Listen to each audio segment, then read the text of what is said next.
Good evening, ladies and gentlemen, and welcome to the Get Out of Jail Free Radio Hour.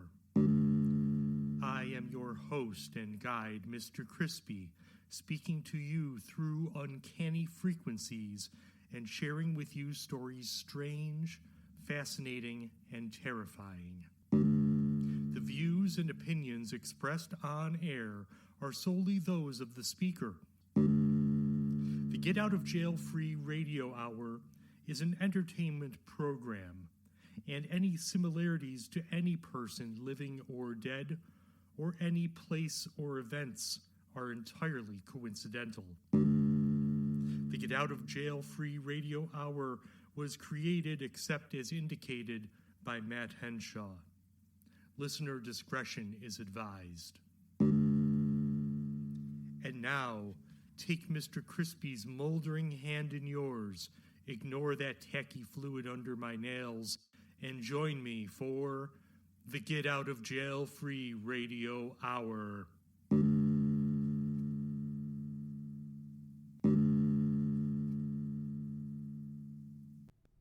Ancient Sorceries by Algernon Blackwood.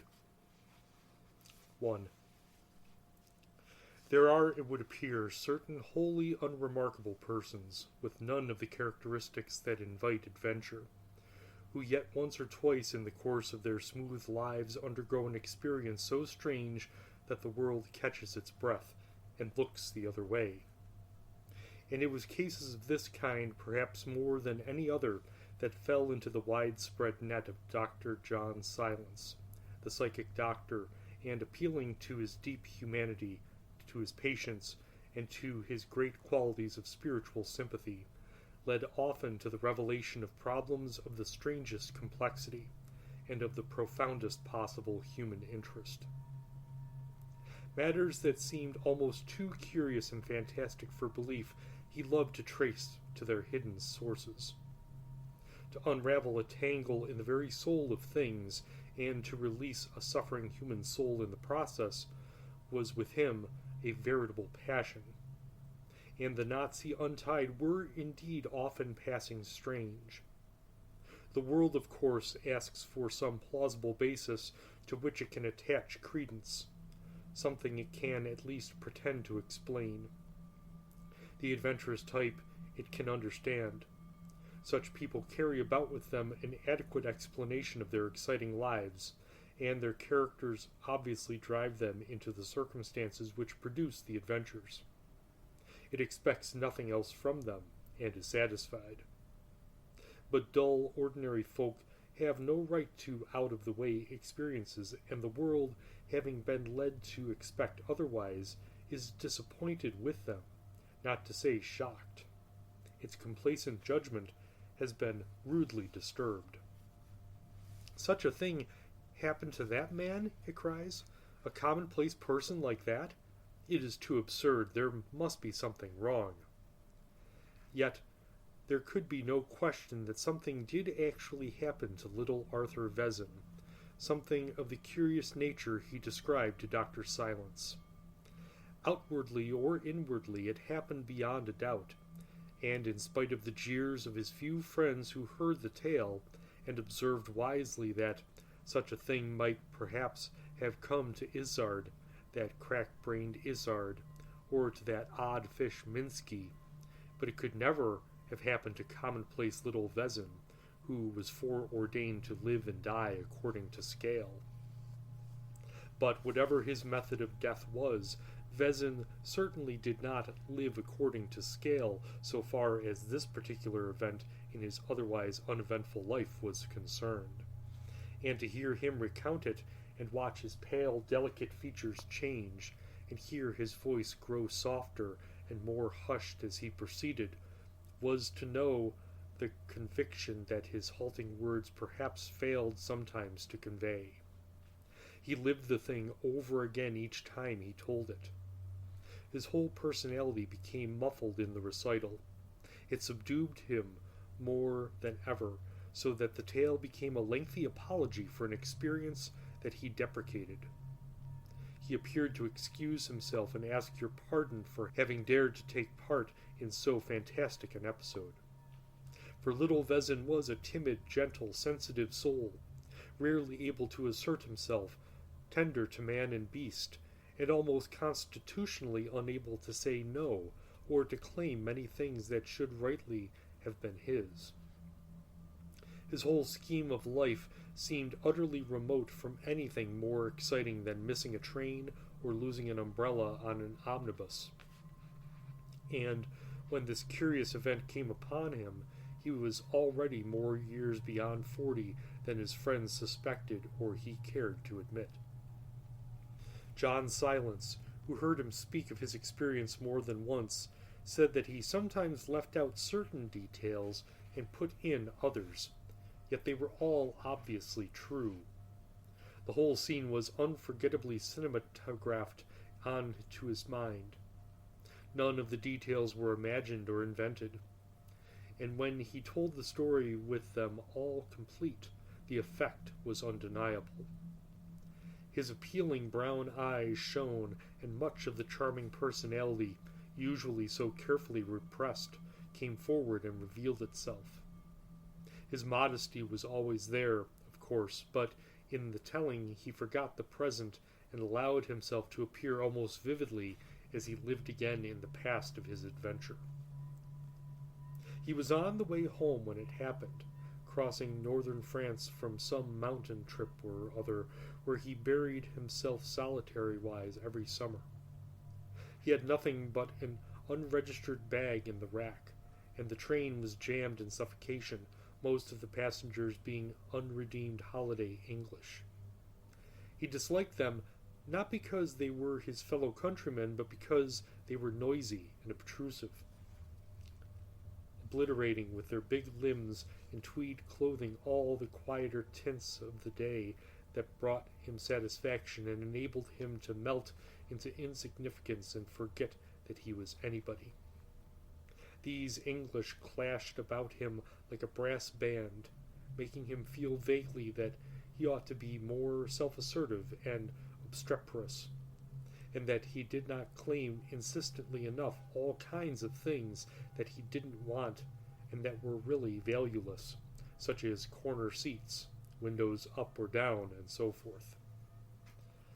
So that he felt uncomfortable in the train and wished the journey were over and he was back again living with his unmarried sister in Surbiton. And when the train stopped for 10 panting minutes at the little station in northern France, and he got out to stretch his legs on the platform, and saw, to his dismay, a further batch of the British Isles debouching from another train, it suddenly seemed impossible to him to continue the journey. Even his flabby soul revolted, and the idea of staying a night in the little town and going on next day by a slower, emptier train flashed into his mind.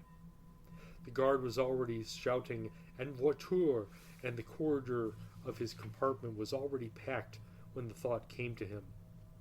And for once he acted with decision and rushed to snatch his bag.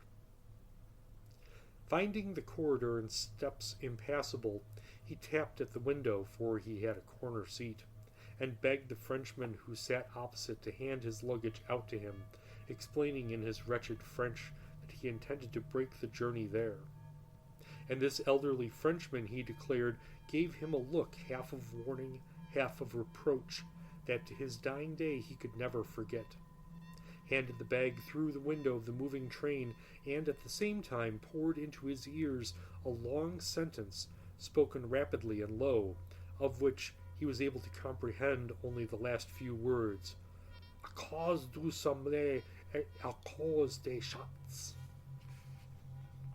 In reply to Dr. Silence, whose singular psychic acuteness at once seized upon this Frenchman as a vital point in the adventure, Vezin admitted that the man had impressed him favorably from the beginning, though without being able to explain why. They had sat facing one another during the 4 hours of the journey, and though no conversation had passed between them, Vezin was timid about his stuttering French. He confessed that his eyes were being continually drawn to his face, almost, he felt, to rudeness, and that each, by a dozen nameless little politenesses and attentions, had evinced the desire to be kind. The men liked each other, and their personalities did not clash, or would not have clashed had they chanced to come to terms of acquaintance. The Frenchman, indeed, seemed to have exercised a silent protective influence over the insignificant little Englishman, and without words or gestures betrayed that he wished him well and would gladly have been of service to him. "And the sentence that he hurled at you after the bag?" asked John Silence, smiling the peculiarly sympathetic smile that always melted the prejudices of his patient. "Were you unable to follow it exactly?" "It was so quick and low and vehement," explained Vezin in his small voice, "that I missed practically the whole of it. I only caught the few words at the very end because he spoke them so clearly, and his face was bent down out of the carriage window so near to mine." "A cause du sommeil et a cause des shots," repeated Dr. Silence, as though half speaking to himself. "That's it exactly," said Vezin, "which I take it means something like because of sleep and because of the cats, doesn't it?" "Certainly, that's how I should translate it," the doctor observed shortly, evidently not wishing to interrupt more than necessary. "And the rest of the sentence, all the first part I couldn't understand. I mean, was a warning not to do something, not to stop in the town, or at some particular place in the town, perhaps. That was the impression it made on me." Then, of course, the train rushed off, and left Vezin standing on the platform alone and rather forlorn. The little town climbed in straggling fashion up a sharp hill rising out of the plain at the back of the station, and was crowded by the twin towers of the ruined cathedral peeping over the summit. From the station itself it looked uninteresting and modern, but the fact was that the medieval position lay out of sight just beyond the crest, and once he reached the top and entranced the old streets, he stepped clean out of modern life into a bygone century. The noise and bustle of the crowded train seemed days away. The spirit of the silent hill town, remote from tourists and motor cars, dreaming its own quiet life under this autumn sun, rose up and cast its spell upon him. Long before he recognized this spell, he acted under it. He walked softly, almost on tiptoe, down the winding narrow streets where the gables all but met over his head, and he entered the doorway of the solitary inn with a deprecating and modest demeanor that was in itself an apology for intruding upon the place and disturbing its dream. At first, however, Vezin said he noticed very little of all of this. The attempt at analysis came much later. What struck him then was only the delightful contrast of the silence and peace after the dust and noisy rattle of the train. He felt soothed and stroked like a cat. "Like a cat, you said?" interrupted John Silence, quickly catching him up. "Yes, at the very start I felt that," he laughed apologetically. "I felt as though the warmth and the stillness and the comfort it made me purr. It seemed to be the general mood of the whole place then. The inn, a rambling ancient house, the atmosphere of the old coaching days still about it, apparently did not welcome him too warmly. He felt he was only tolerated, he said. But it was cheap and comfortable, and the delicious cup of afternoon tea he ordered at once made him feel really very pleased with himself for leaving the train in this bold, original way. For to him it had seemed bold and original. He felt something of a dog. His room, too, soothed him with its dark paneling and low, irregular ceiling, and the long, sloping passage that led to it seemed the natural pathway to a real chamber of sleep. A little dim cubbyhole out of the world where noise could not enter. It looked upon the courtyard at the back. It was all very charming, and made him think of himself as dressed in very soft velvet somehow, and the floors seemed padded, the walls provided with cushions. The sounds of the streets could not penetrate there. It was an atmosphere of absolute rest that surrounded him. On engaging the 2 franc room, he had interviewed the only person who seemed to be about that sleepy afternoon, an elderly waiter with Dundreary whiskers and a drowsy courtesy, who had ambled lazily towards him across the stone yard. But on coming downstairs again for a little promenade in the town before dinner, he encountered the proprietress herself.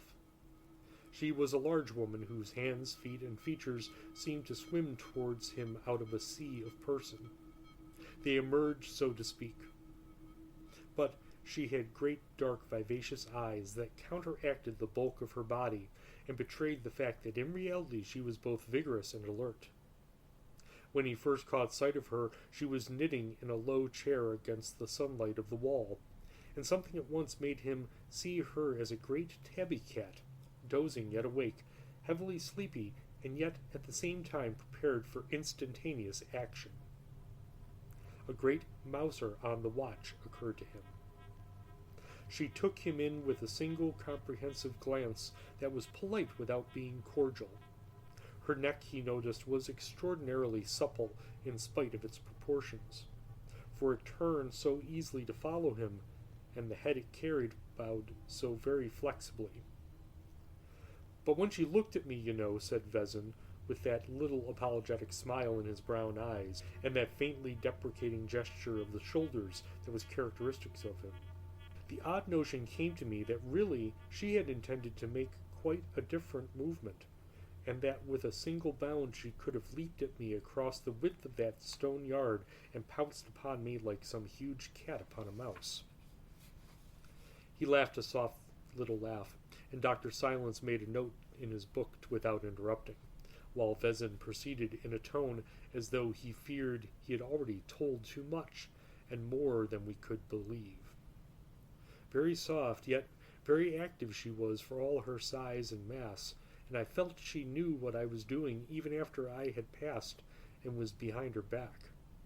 She spoke to me, and her voice was smooth and running. She asked if I had my luggage and was comfortable in my room, and then added that dinner was at 7 o'clock, and that they were very early people in this little country town. Clearly, she intended to convey that late hours were not encouraged. Evidently, she contrived by voice and manner to give him the impression that here he would be managed, that everything would be arranged and planned for him, and that he had nothing to do but fall into the groove and obey. No decided action or sharp personal effort would be looked for from him. It was the very reverse of the train. He walked quietly out into the street, feeling soothed and peaceful. He realized that he was in a milieu that suited him and stroked him the right way. It was so much easier to be obedient. He began to purr again, and to feel that all the town purred with him. About the streets of that little town he meandered gently, falling deeper and deeper into the spirit of repose that characterized it. With no special aim, he wandered up and down, and to and fro. The September sunshine fell slantingly over the roofs. Down winding alleyways, fringed with tumbling gables and open casements, he caught fairy-like glimpses of the great plain below, and of the meadows and yellow copses lying in a dream map in the haze. The spell of the past held very potently here, he felt. The streets were full of picturesquely garbed men and women, all busy enough, going their respective ways, but no one took any notice of him or turned to stare at his obviously English appearance. He was even able to forget that with his tourist appearance he was a false note in a charming picture, and he melted more and more into the scene, feeling delightfully insignificant and unimportant and unself-conscious. It was like becoming part of a softly colored dream, which he did not even realize to be a dream. On the eastern side the hill fell away more sharply, and the plain below ran off rather suddenly into a sea of gathering shadows in which the little patches of woodland looked like islands, and the stubble fields like deep water. Here he strolled along the old ramparts of the ancient fortifications that once had been formidable, but now were only vision-like, with their charming mingling of broken grey walls and wayward vine and ivy. From the broad coping on which he was for a moment level with the rounded tops of clipped plane trees, he saw the esplanade far below lying in shadow. Here and there a yellow sunbeam crept in and lay upon the fallen yellow leaves. And from the height he looked down, he saw the townsfolk were walking to and fro in the cool of the evening. He could just hear the sound of their slow footfalls, and the murmur of their voices floated up to him through the gaps between the trees. The figures looked like shadows as he caught glimpses of their quiet movements far below. He sat there for some time pondering, bathed in the waves of murmurs and half-lost echoes that rose to his ears, muffled by the leaves of the plane trees. The whole town, and the little hill out of which it grew as naturally as an ancient wood, seemed to him like a being lying there half asleep on the plain and crooning to itself as it dozed. And presently, as he sat lazily melting into its dream, a sound of horns and strings and wood instruments rose to his ears, and the town band began to play at the far end of the crowded terrace below to the accompaniment of a very soft, deep-throated drum. Vezin was very sensitive to music, knew about it intelligently, and had even ventured, unknown to his friends, upon the composition of quiet melodies with low running chords which he played to himself with the soft pedal when no one was about. And this music floating up through the trees from an invisible and doubtless very picturesque band of the townspeople wholly charmed him. He recognized nothing that they played, and it sounded as though they were simply improvising without a conductor. No definitely marked time ran through the pieces, which ended and began oddly after the fashion of wind through an Aeolian harp. It was part of the place and the scene, just as the dying sunlight and faintly breathing wind were part of the scene and the hour, and the mellow notes of the old-fashioned plaintive horns, pierced here and there by the sharper strings, all half smothered by the continuous booming of the deep drum, touched his soul with a curiously potent spell that was almost too engrossing to be quite pleasant. There was a certain queer sense of bewitchment in it all. The music seemed to him oddly unartificial. It made him think of trees swept by the wind, of night breezes singing among wires and chimney stacks, or in the rigging of invisible ships, or, and the smile leaped up in his thoughts with a sudden sharpness of suggestion, a chorus of animals, of wild creatures, somewhere in desolate places of the world, crying and singing as animals will, to the moon. He could fancy he heard the wailing half-human cries of cats upon the tiles at night, rising and falling with weird intervals of sound, and this music, muffled by distance and the trees, made him think of a queer company of these creatures on some roof far away in the sky, uttering their solemn music to one another, and the moon in chorus. It was, he felt at the time, a singular image to occur to him, yet it expressed his sensation pictorially better than anything else. The instruments played such impossibly odd intervals, and the crescendos and diminuendos were so very suggestive of Catland on the tiles at night, rising swiftly, dropping without warning to deep notes again, and all in such strange confusion of discords and accords. But at the same time a plaintive sweetness resulted on the whole, and the discords of these half-broken instruments were so singular that they did not distress his musical soul like fiddles out of tune. He listened for a long time, wholly surrendering himself as his character was, and then strolled homewards in the dusk as the air grew chilly. There was nothing to alarm, put in Dr. Silence briefly. Absolutely nothing, said Vezin, but you know it was all so fantastical and charming that my imagination was profoundly impressed. Perhaps, too, he continued, gently explanatory, it was this stirring of my imagination that caused other impressions, for as I walked back, the spell of the place began to steal over me in a dozen ways, though all intelligible ways. But there were other things I could not account for in the least, even then. Incidents, you mean? Hardly incidents, I think. A lot of vivid sensations crowded themselves upon my mind, and I could trace them to no causes. It was just after sunset, and the tumbled old buildings traced magical outlines against an opalescent sky of golden red. The dusk was running down the twisted streets. All round the hill the plain pressed in like a dim sea, its level rising with the darkness.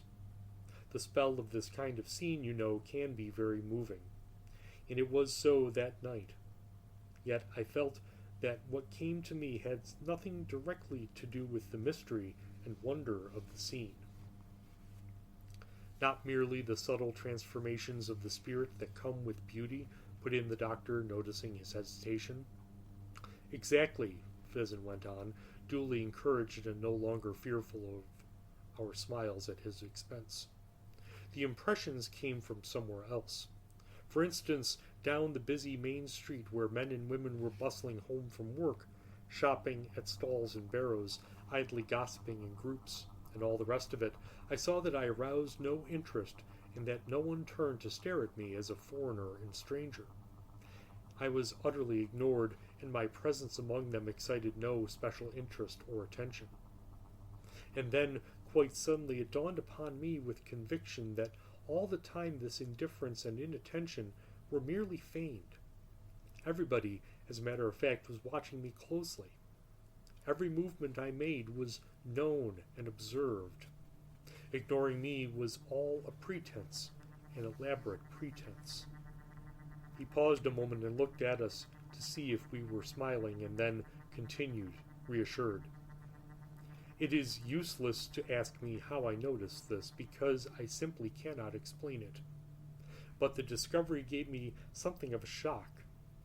Before I got back to the inn, however, another curious thing rose up strongly in my mind and forced my recognition of it as true. And this, too, I may as well say at once, was equally inexplicable to me.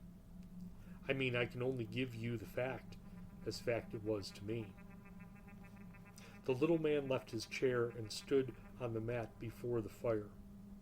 His diffidence lessened from now onwards as he lost himself again in the magic of the old adventure. His eyes shone a little already as he talked. Well, he went on, his soft voice rising somewhat with his excitement, I was in a shop when it came to me first, though the idea must have been at work for a long time subconsciously to appear in so complete a form all at once. I was buying socks, I think, he laughed, and struggling with my dreadful French, when it struck me that the woman in the shop did not care two pins whether I bought anything or not. She was indifferent whether she made a sale or did not make a sale. She was only pretending to sell. This sounds a very small and fanciful incident to build upon what follows, but really it was not small. I mean, it was the spark that lit the line of powder and ran along to the big blaze in my mind. For the whole town, I suddenly realized, was something other than I so far saw it. The real activities and interests of the people were elsewhere and otherwise than appeared. Their true lives lay somewhere out of sight behind the scenes. Their busyness was but the outward semblance that masked their actual purposes.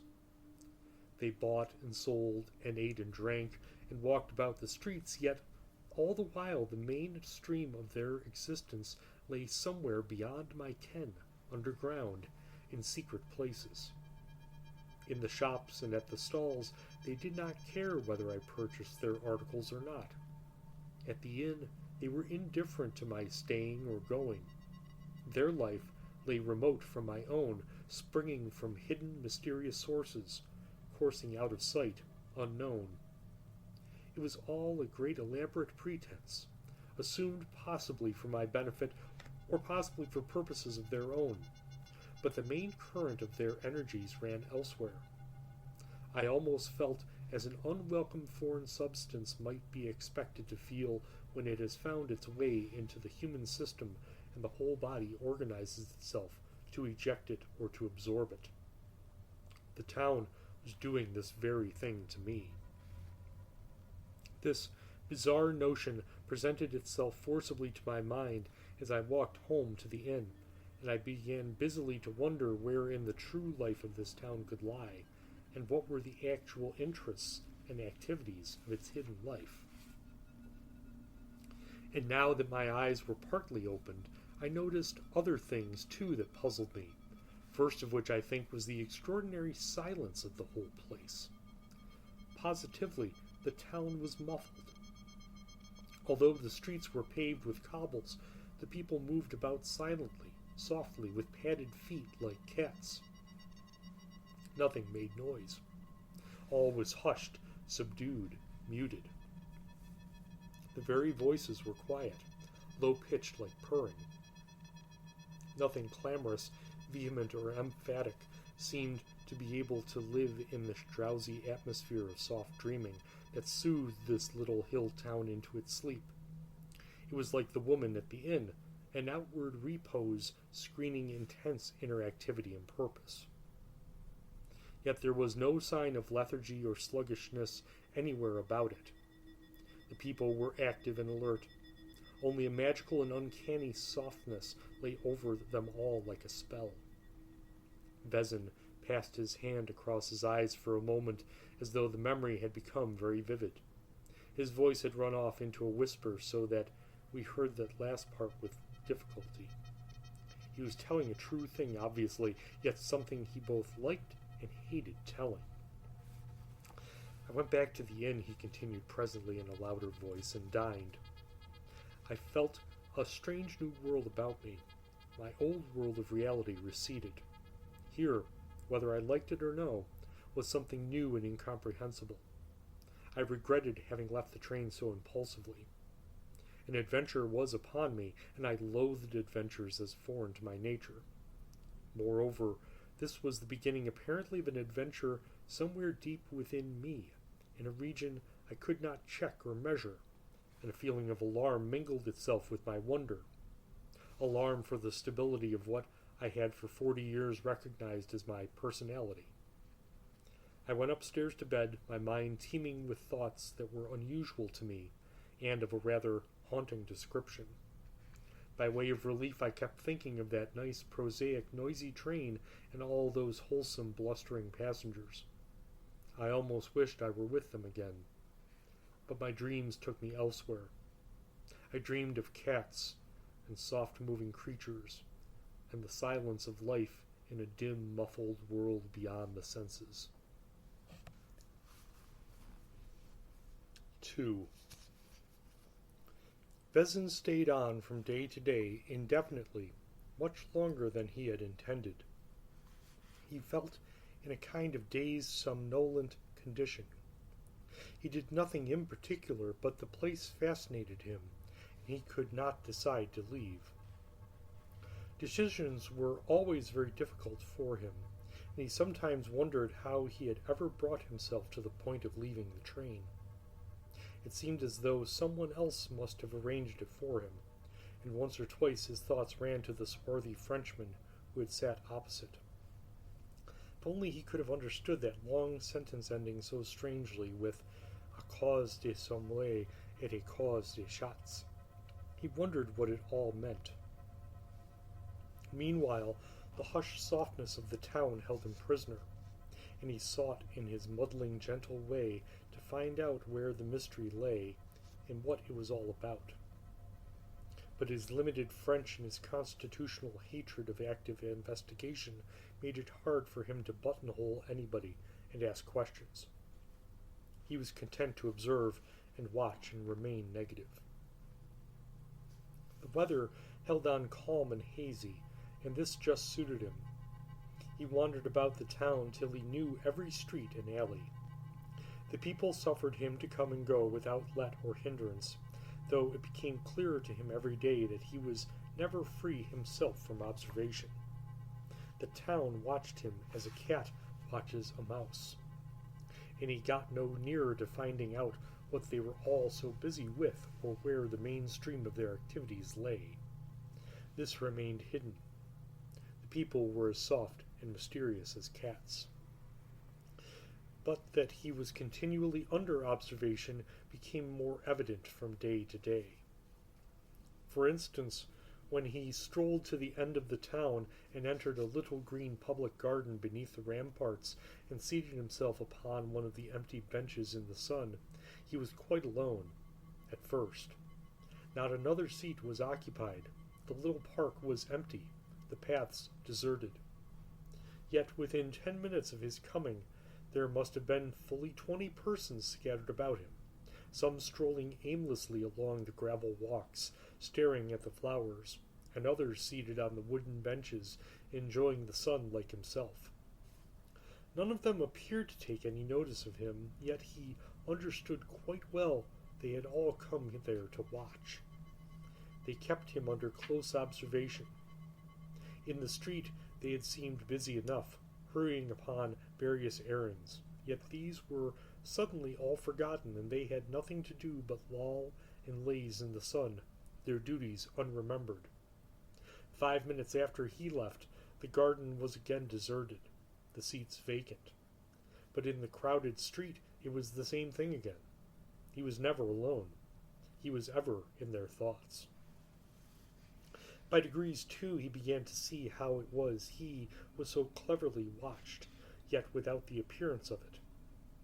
The people did nothing directly. They behaved obliquely.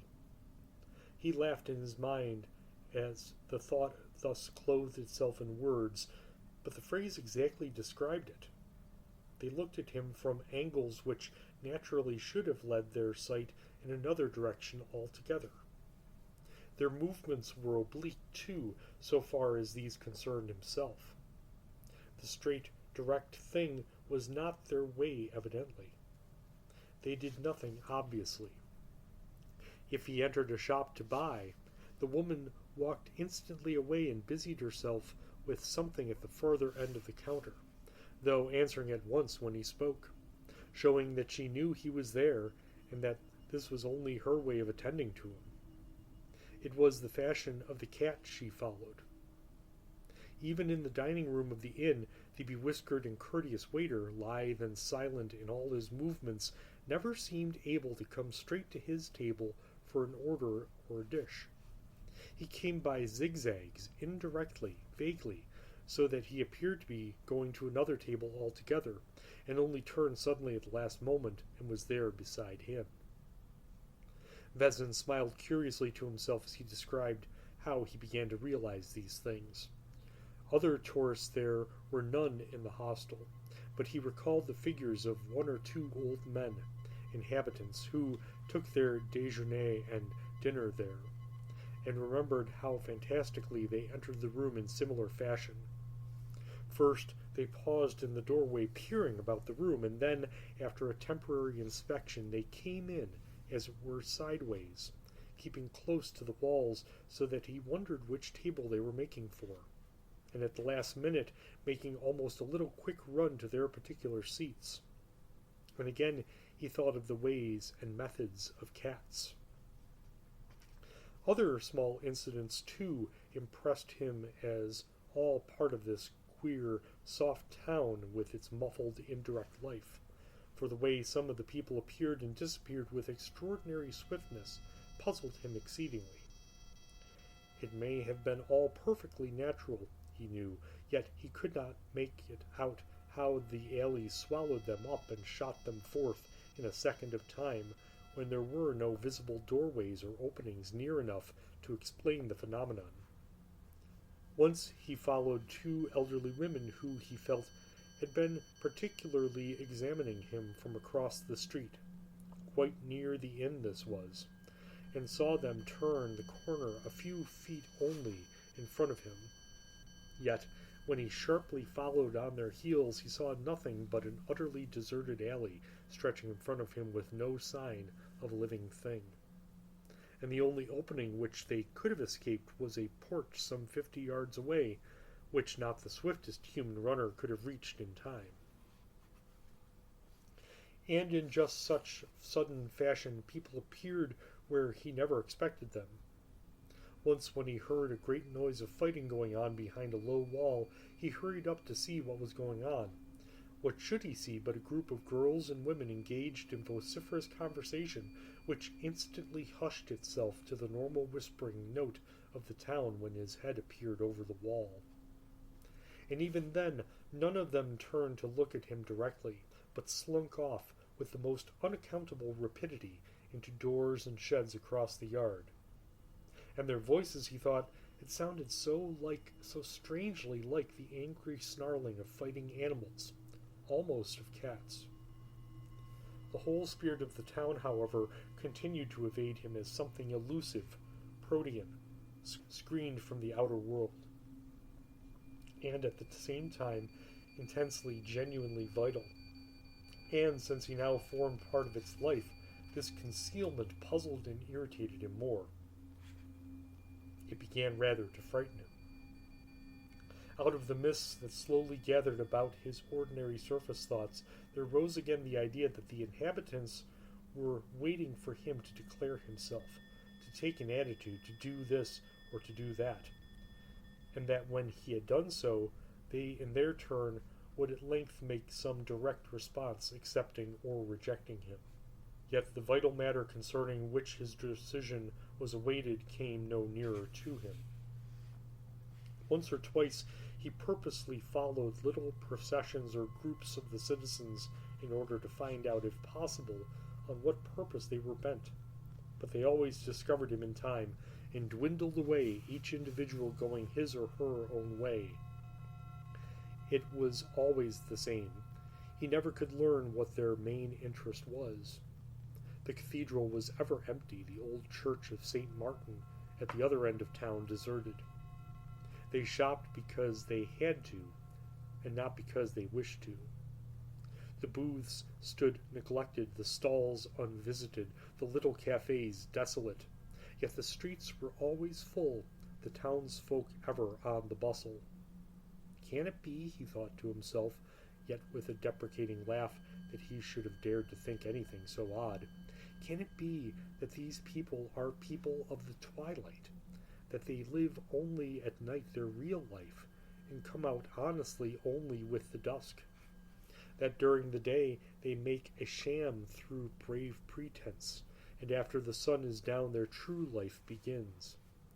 Have they the souls of night things, and is the whole blessed town in the hands of the cats? The fancy somehow electrified him with little shocks of shrinking and dismay.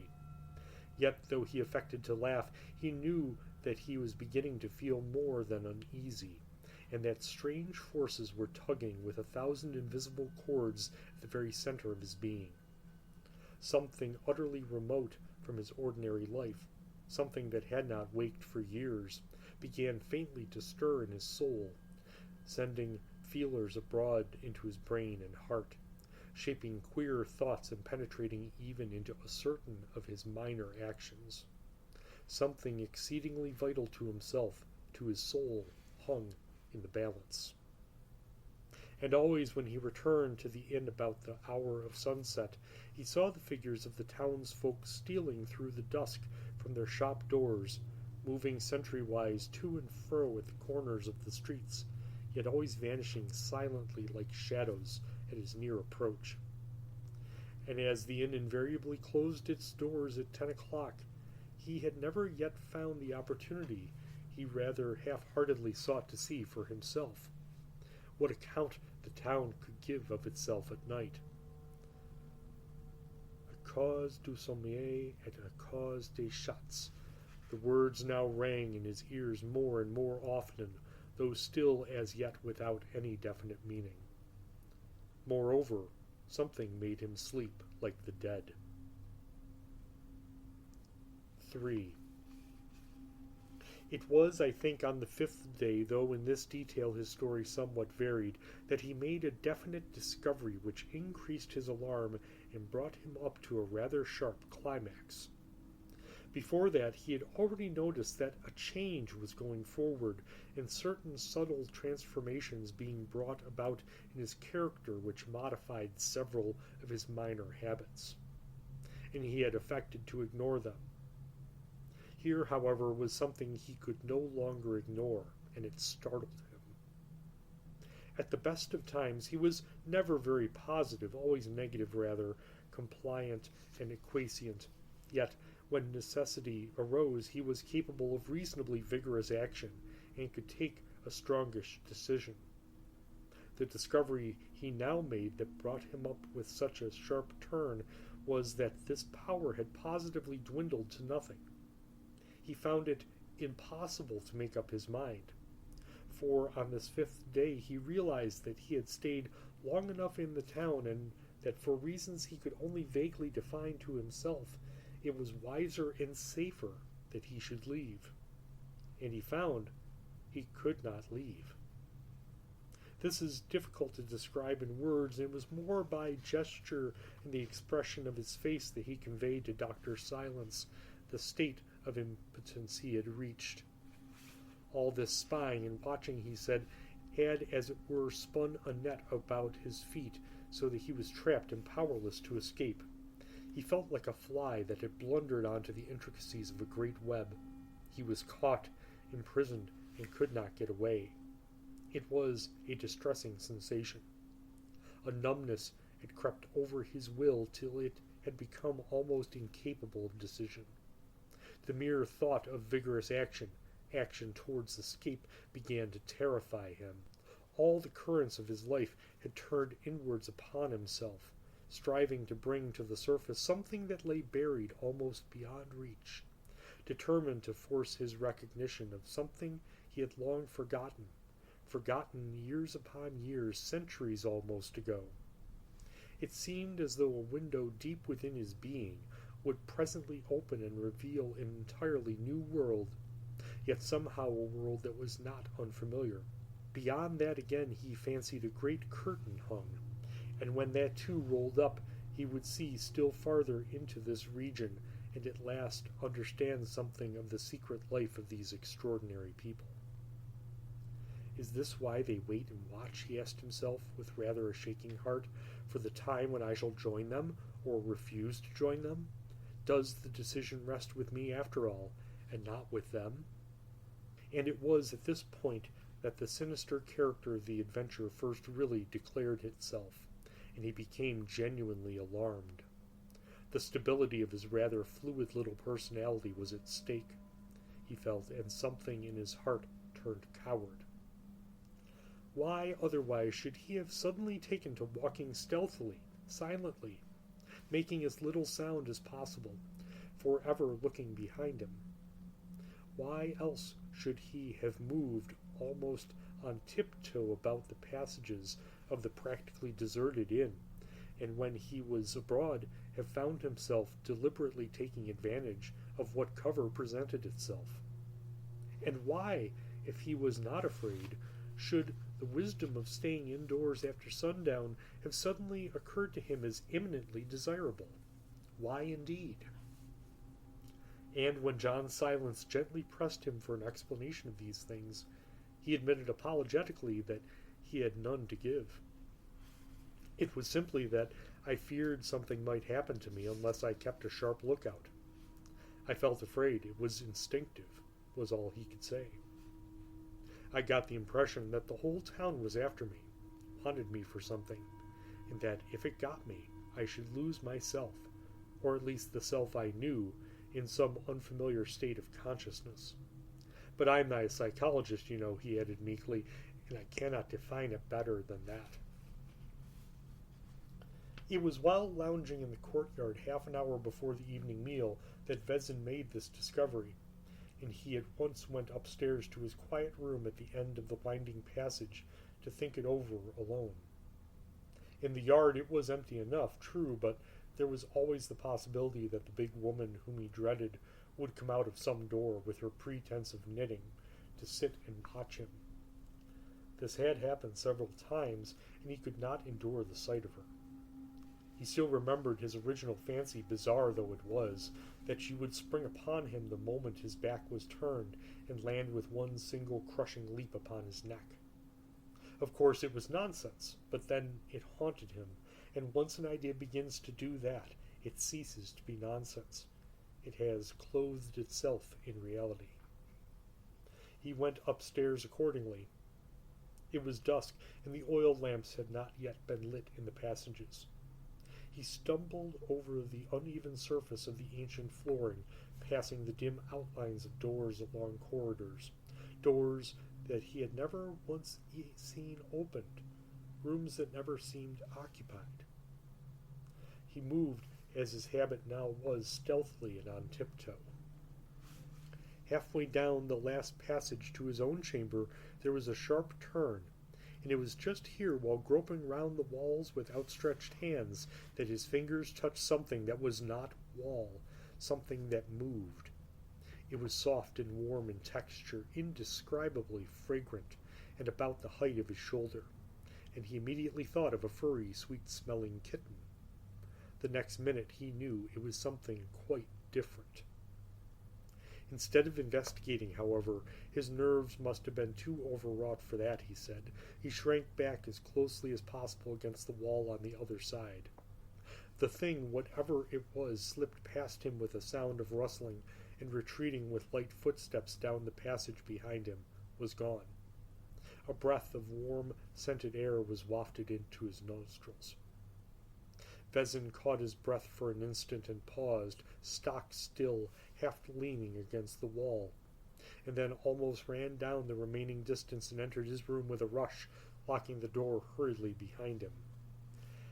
Yet it was not fear that made him run, it was excitement, pleasurable excitement. His nerves were tingling, and a delicious glow made itself felt all over his body. In a flash it came to him that this was just what he had felt 25 years ago, as a boy when he was in love for the first time.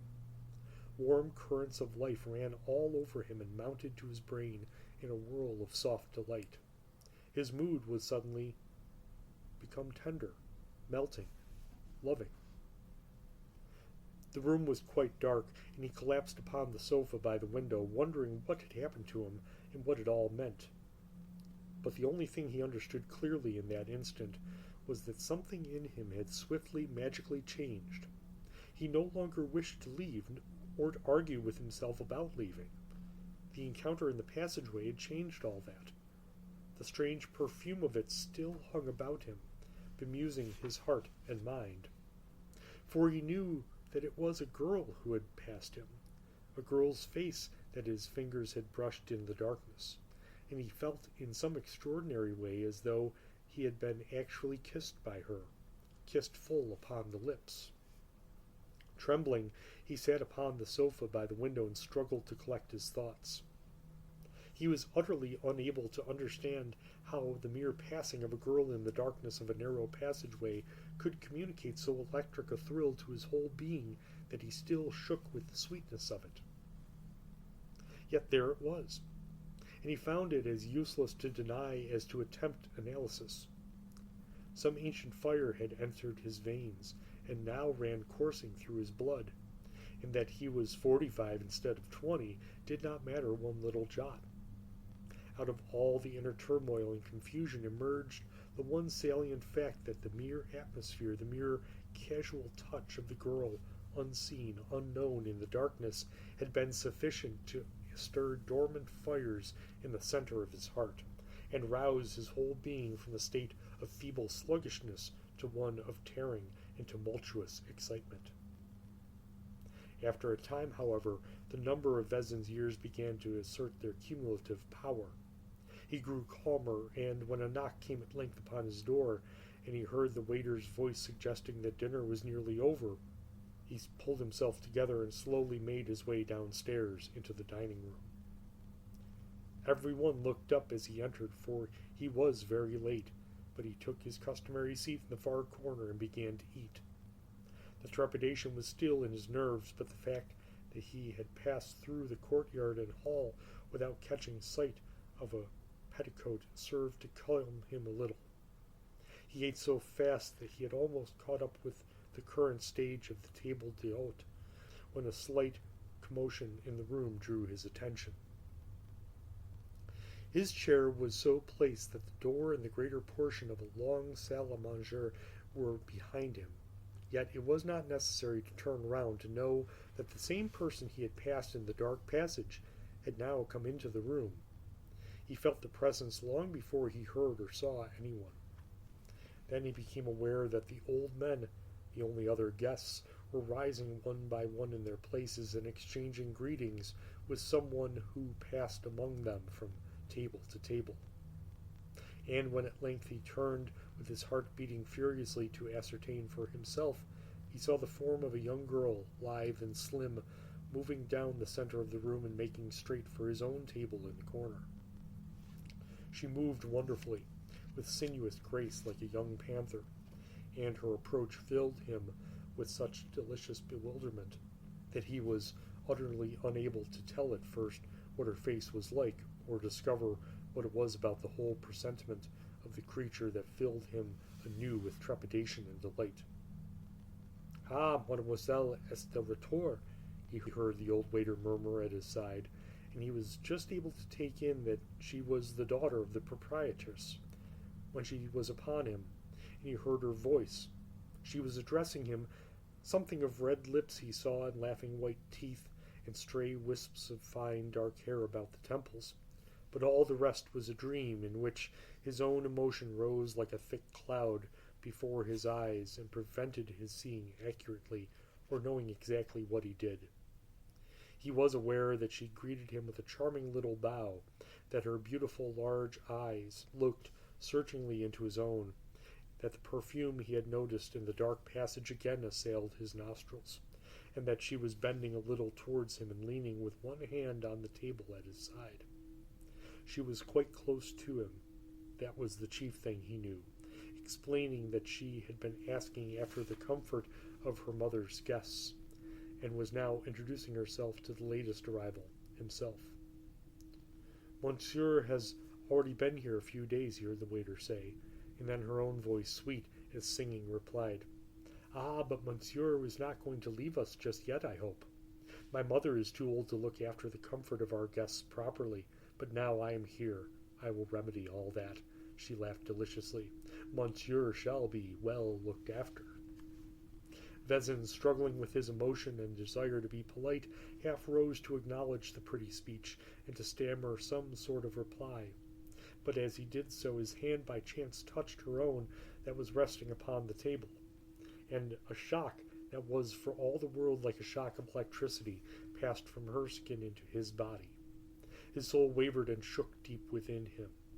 He caught her eyes fixed upon his own with a look of most curious intentness, and the next moment he knew that he had sat down wordlessly again on his chair, that the girl was already halfway across the room, and that he was trying to eat his salad with a dessert spoon and a knife. Longing for her return and yet dreading it, he gulped down the remainder of his dinner, and then went at once to his bedroom to be alone with his thoughts. This time the passages were lighted, and he suffered no exciting contretemps. Yet the winding corridor was dim with shadows, and the last portion from the bend of the walls onwards seemed longer than he had ever known it. It ran downhill like the pathway on a mountainside, and as he tiptoed softly down it, he felt that by rights it ought to have led him clean out of the house and into the heart of a great forest. The world was singing with him. Strange fancies filled his brain, and once in the room with the door securely locked, he did not light the candles, but sat by the open window thinking long, long thoughts that came unbidden in troops to his mind. 4. This part of the story he told to Dr. Silence without special coaxing, it is true, yet with much stammering embarrassment. He could not in the least understand, he said, how the girl had managed to affect him so profoundly, and even before he had set eyes upon her. For her mere proximity in the darkness had been sufficient to set him on fire. He knew nothing of enchantments, and for years had been a stranger to anything approaching tender relations with any member of the opposite sex, for he was encased in shyness, and realized his overwhelming defects only too well. Yet this bewitching young creature came to him deliberately. Her manner was unmistakable, and she sought him out on every possible occasion. Chaste and sweet she was undoubtedly, yet frankly inviting, and she won him utterly with the first glance of her shining eyes, even if she had not already done so in the dark merely by the magic of her invisible presence. "You felt she was altogether wholesome and good?" queried the doctor. "You had no reaction of any sort, for instance, of alarm?" Vezin looked up sharply with one of his inimitable little apologetic smiles. It was some time before he replied. The mere memory of the adventure had suffused his shy face with blushes, and his brown eyes sought the floor again before he answered. "I don't think I can quite say that," he explained presently. "I acknowledged certain qualms sitting up in my room afterwards. A conviction grew upon me that there was something about her, how shall I express it? Well, something unholy. It is not impurity in any sense, physical or mental, that I mean, but something quite indefinable that gave me a vague sensation of the creeps. She drew me and at the same time repelled me more than... He hesitated, blushing furiously and unable to finish the sentence. "Nothing like it has ever come to me before or since," he concluded with lame confusion. "I suppose it was, as you suggested just now, something of an enchantment. At any rate, it was strong enough to make me feel that I would stay in that awful little haunted town for years if only I could see her every day, hear her voice, watch her wonderful movements, and sometimes, perhaps, touch her hand." "Can you explain to me what you felt was the source of her power?" John Silence asked, looking purposely anywhere but at the narrator. "I am surprised that you should ask me such a question," answered Vezin, with the nearest approach to dignity he could manage. "I think no man can describe to another convincingly wherein lies the magic of the woman who ensnares him. I certainly cannot. I can only say this slip of a girl bewitched me, and the mere knowledge that she was living and sleeping in the same house filled me with an extraordinary sense of delight. But there's one thing I can tell you," he went on earnestly, his eyes aglow, "namely, that she seemed to sum up and synthesize in herself all the strange hidden forces that operated so mysteriously in the town and its inhabitants. She had the silken movements of the panther, going smoothly, silently, to and fro, and the same indirect oblique methods as the townfolk, screening, like them, secret purposes of her own, purposes that I was sure had me for their objective.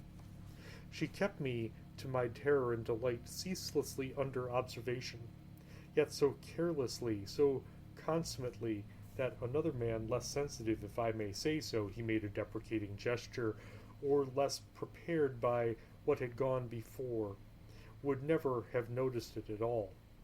She was always still, always reposeful, yet she seemed to be everywhere at once, so that I never could escape from her.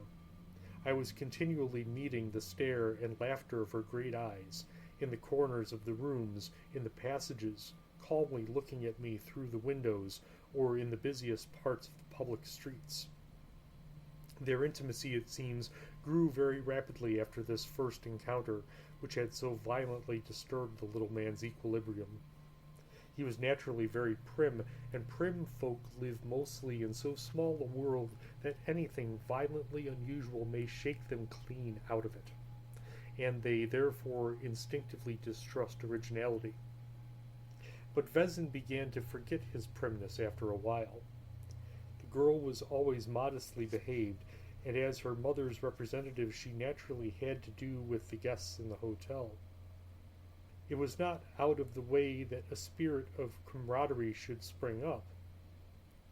Besides, she was young, she was charmingly pretty, she was French, and she obviously liked him. At the same time, there was something indescribable, a certain indefinable atmosphere of other places, other times, that made him try hard to remain on his guard, and sometimes made him catch his breath with a sudden start. It was all rather like a delirious dream, half delight, half dread, he confided in a whisper to Dr. Silence. And more than once he hardly knew quite what he was doing or saying, as though he were driven forward by impulses he scarcely recognized as his own. And though the thought of leaving presented itself again and again to his mind, it was each time with less insistence, so that he stayed on from day to day, becoming more and more a part of the sleepy life of this dreamy medieval town, losing more and more of his recognizable personality. Soon he felt the curtain within would roll up with an awful rush, and he would find himself suddenly admitted into the secret purposes of the hidden life that lay behind it all. Only by that time he would have become transformed into an entirely different being. And meanwhile he noticed various little signs of the intention to make his stay attractive to him. Flowers in his bedroom, a more comfortable armchair in the corner, and even special little extra dishes on his private table in the dining room. Conversations, too, with Mademoiselle Ilse became more and more frequent and pleasant, and although they seldom traveled beyond the weather or the details of the town, the girl, he noticed, was never in a hurry to bring them to an end, and often contrived to interject little odd sentences that he never properly understood, yet felt to be significant. And it was these stray remarks, full of a meaning that evaded him, that pointed to some hidden purpose of her own, and made him feel uneasy. They all had to do, he felt sure, with reasons for staying on in the town indefinitely. And has Monsieur not even come to a decision? She said softly in his ear, sitting beside him in the sunny yard before déjeuner, the acquaintance having progressed with significant rapidity. Because if it's so difficult, we must all try together to help him. The question startled him, following upon his own thoughts. It was spoken with a pretty laugh and a stray bit of hair across one eye, as she turned and peered at him half roguishly.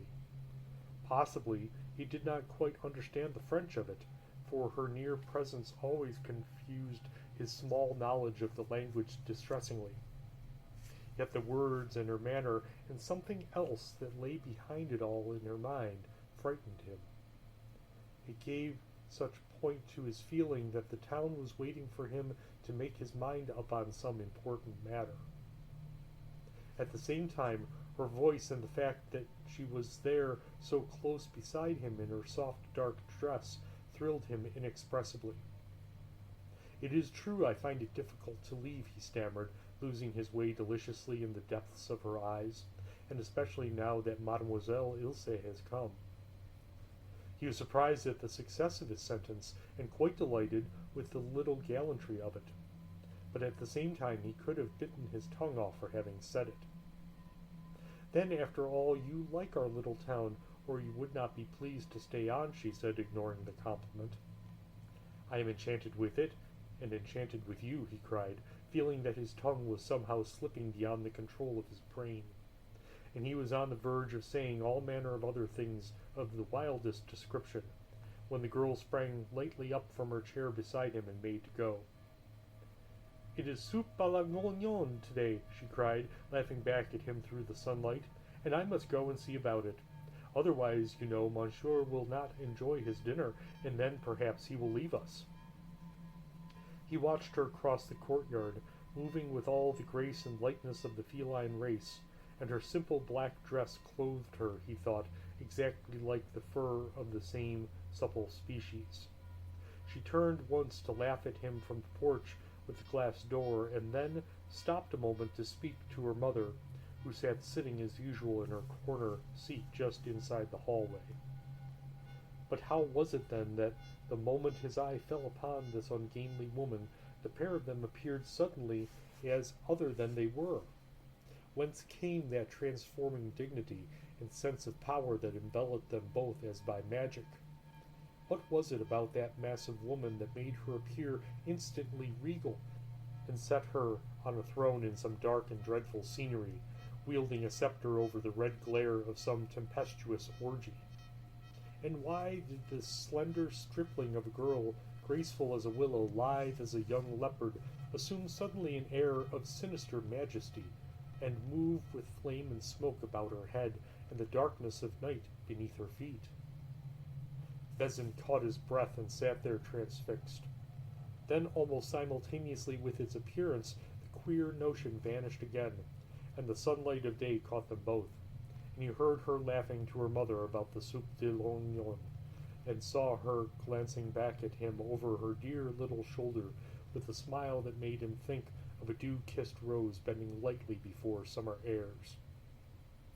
And indeed, the onion soup was particularly excellent that day, because he saw another cover laid at his small table, and with fluttering heart heard the waiter murmur by way of explanation that Mademoiselle Ilse would honor Monsieur today at déjeuner, as her custom sometimes is with her mother's guests.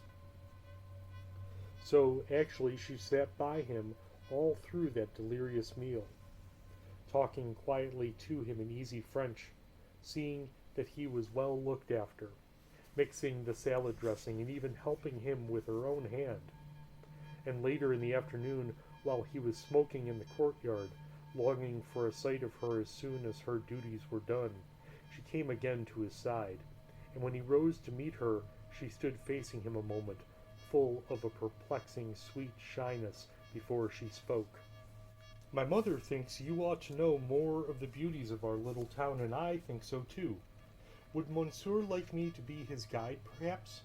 I can show him everything, for our family has lived here for many generations."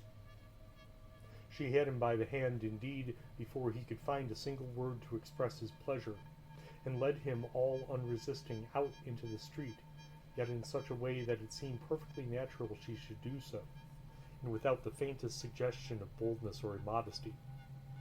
Her face glowed with the pleasure and interest of it, and with her short dress and tumbled hair she looked every bit the charming child of 17 that she was, innocent and playful, proud of her native town, and alive beyond her years to the sense of its ancient beauty.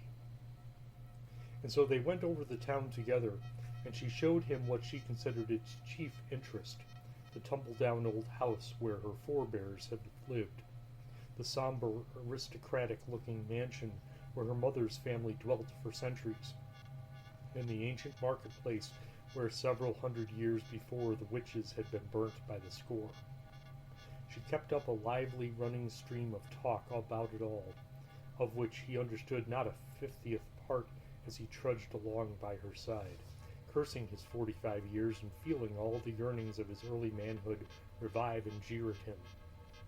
And, as she talked, England and Surbiton seemed very far away indeed, almost in another age of the world's history.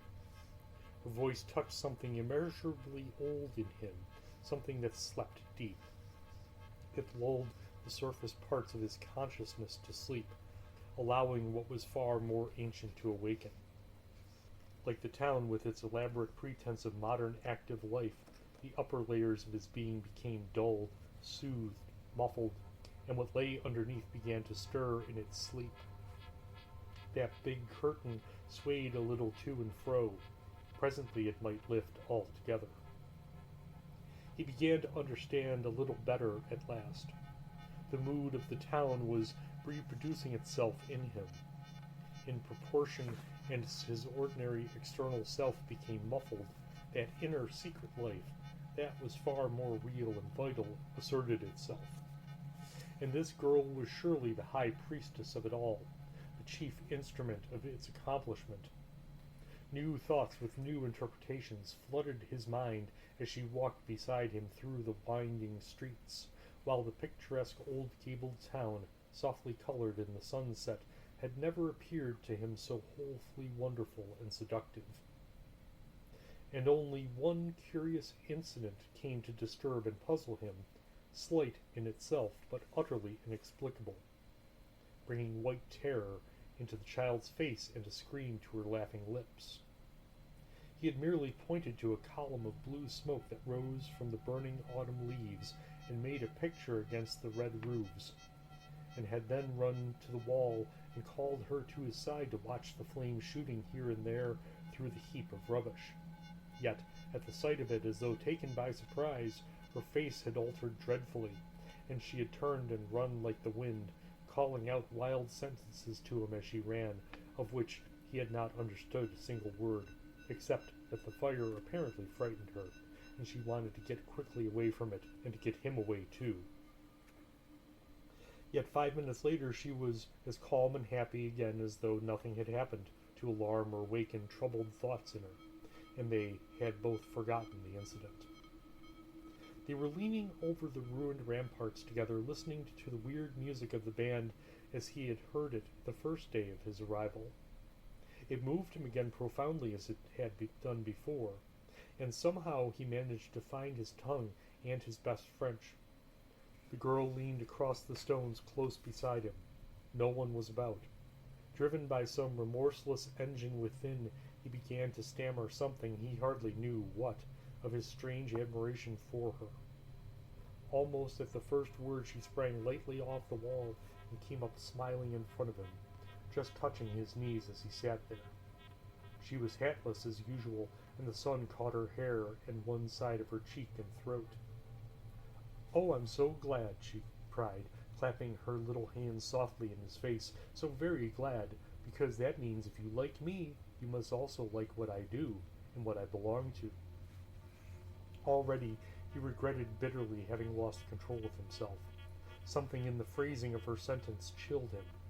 He knew the fear of embarking upon an unknown and dangerous sea. "You will take part in our real life, I mean," she added softly, with an indescribable coaxing of manner, as though she noticed his shrinking. "You will come back to us." Already this slip of a child seemed to dominate him. He felt her power coming over him more and more. Something emanated from her that stole over his senses, and made him aware that her personality, for all its simple grace, held forces that were stately, imposing, august. He saw her again moving through smoke and flame amid broken and tempestuous scenery, alarmingly strong, her terrible mother by her side. Dimly this shone through her smile an appearance of charming innocence. "You will, I know," she repeated, holding him with her eyes. They were quite alone up there on the ramparts, and the sensation that she was overmastering him stirred a wild sensuousness in his blood. The mingled abandon and reserve in her attracted him furiously, and all of him that was man rose up and resisted the creeping influence, at the same time acclaiming it with the full delight of his forgotten youth. An irresistible desire came to him to question her, to summon what still remained to him of his own little personality in an effort to retain the right to his normal self. The girl had grown quiet again, and was now leaning on the broad wall close beside him, gazing out across the darkening plain, her elbows on the coping, motionless as a figure carved in stone. He took his courage in both hands. "Tell me, Ilse," he said, unconsciously imitating her own purring softness of voice, yet aware that he was utterly in earnest. "What is the meaning of this town, and what is this real life you speak of? And why is it that the people watch me from morning to night? Tell me what it all means, and tell me," he added more quickly with passion in his voice, "what you really are, yourself." She turned her head and looked at him through half-closed eyelids, her growing inner excitement betraying itself by the faint color that ran like a shadow across her face. "It seems to me," he faltered oddly under her gaze, "that I have some right to know." Suddenly she opened her eyes to the full. "You love me, then?" she asked softly. "I swear," he cried impetuously, moved as by the force of a rising tide. "I never felt before. I've never known any other girl who—" "Then you have the right to know," she calmly interrupted his confused confession, "for love shares all secrets." She paused, and a thrill like fire ran swiftly through him. Her words lifted him off the earth, and he felt a radiant happiness, followed almost the same instant in horrible contrast by the thought of death. He became aware that she had turned her eyes upon his own and was speaking again. "The real life I speak of," she whispered, "is the old, old life within. the life of long ago, the life to which you too once belonged, and to which you still belong. A faint wave of memory troubled the deeps of his soul as her low voice sank into him. What she was saying he knew instinctively to be true, even though he could not as yet understand its full purport. His present life seemed slipping from him as he listened, merging his personality in one that was far older and greater. It was this loss of his present self that brought to him the thought of death. You came here, she went on, with the purpose of seeking it, and the people felt your presence and are waiting to know what you decide, whether you will leave them without having found it, or whether... Her eyes remained fixed upon his own, but her face began to change, growing larger and darker with an expression of age. It is their thoughts constantly playing about your soul that makes you feel they watch you. They do not watch you with their eyes. The purposes of their inner life are calling to you, seeking to claim you. You were all part of the same life long, long ago, and now they want you back again among them. Bezen's timid heart sank with dread as he listened, but the girl's eyes held him with a net of joy so that he had no wish to escape. She fascinated him, as it were, clean out of his normal self. Alone, however, the people could never have caught and held you, she resumed. The motive force was not strong enough. It has faded through all these years. But I, she paused a moment and looked at him with complete confidence in her splendid eyes, I possess the spell to conquer you and hold you, the spell of old love. I can win you back again and make you live the old life with me, for the force of the ancient tie between us, if I choose to use it, is irresistible.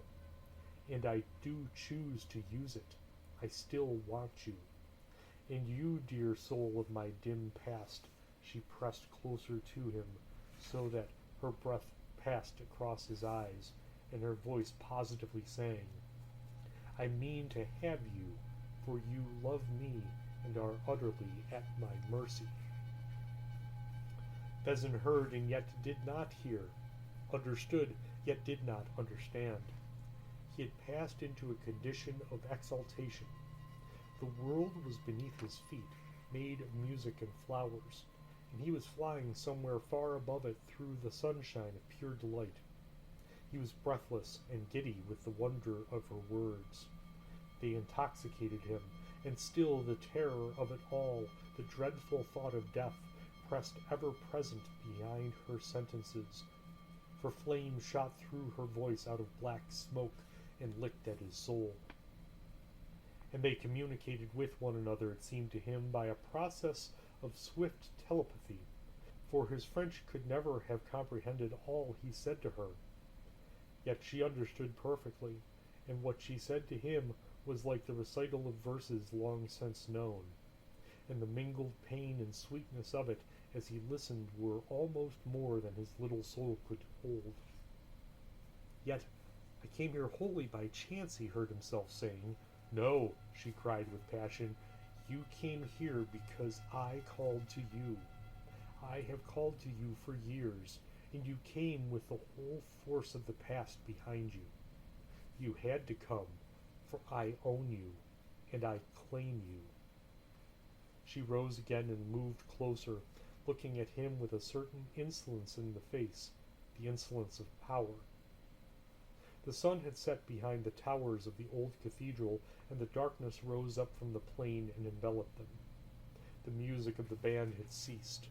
The leaves of the plane trees hung motionless, but the chill of the autumn evening rose about them and made Bezen shiver. There was no sound but the sound of their voices and the occasional soft rustle of the girl's dress. He could hear the blood rushing in his ears. He scarcely realized where he was or what he was doing. Some terrible magic of the imagination drew him deeply into the tombs of his own being, telling him in no unfaltering voice that her words shadowed forth the truth. And this simple little French maid speaking beside him with so strange authority, he saw curiously alter into quite another being. As he stared into her eyes, the picture in his mind grew and lived, dressing itself vividly to his inner vision with a degree of reality he was compelled to acknowledge. As once before, he saw her tall and stately, moving through wild and broken scenery of forests and mountain caverns, the glare of flames behind her head and clouds of shifting smoke about her feet.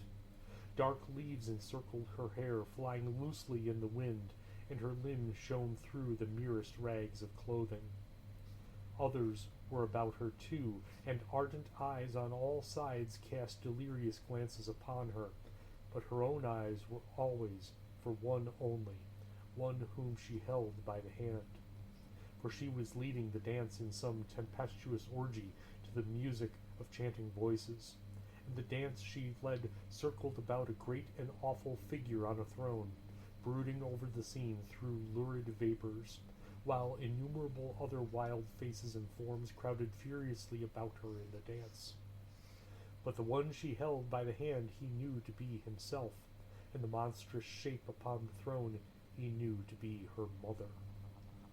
The vision rose within him, rushing to him down the long years of buried time, crying aloud to him with the voice of memory reawakened. And then the scene faded away, and he saw the clear circle of the girl's eyes gazing steadfastly into his own, and she became once more the pretty little daughter of the innkeeper, and he found his voice again. "And you," he whispered tremblingly, "you child of visions and enchantment, how is it that you so bewitch me that I loved you even before I saw?" She drew herself up beside him with an air of rare dignity. "The call of the past," she said, "and besides," she added proudly, "in the real life I am a princess." "A princess!" he cried, "and my mother is a queen." At this, little Vezin utterly lost his head. Delight tore at his heart and swept him into sheer ecstasy. To hear that sweet singing voice, and to see those adorable little lips utter such things, upset his balance beyond all hope of control. He took her in his arms and covered her unresisting face with kisses.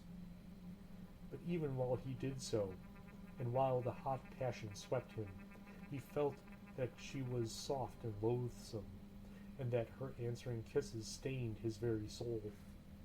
And when presently she had freed herself and vanished into the darkness, he stood there, leaning against the wall in a state of collapse, creeping with horror from the touch of her yielding body, and inwardly raging at the weakness that he already dimly realized must prove his undoing. And from the shadows of the old buildings into which she disappeared, there rose in the stillness of the night a singular long-drawn cry, which at first he took for laughter, but which later he was sure he recognized as the almost human wailing of a cat. 5. For a long time Vezin leant there against the wall, alone with his surging thoughts and emotions. He understood at length that he had done the one thing necessary to call down upon him the whole force of this ancient past. For in those passionate kisses he had acknowledged the tie of olden days and had revived it. And the memory of that soft and palpable caress in the darkness of the inn corridor came back to him with a shudder. The girl had first mastered him, and then led him to the one act that was necessary for her purpose. He had been waylaid after the lapse of centuries, caught and conquered. Dimly he realized this and sought to make plans for his escape. But for the moment at any rate he was powerless to manage his thoughts or will, for the sweet fantastic madness of the whole adventure mounted to his brain like a spell, and he gloried in the feeling that he was utterly enchanted, and moving in a world so much larger and wilder than the one he had ever been accustomed to.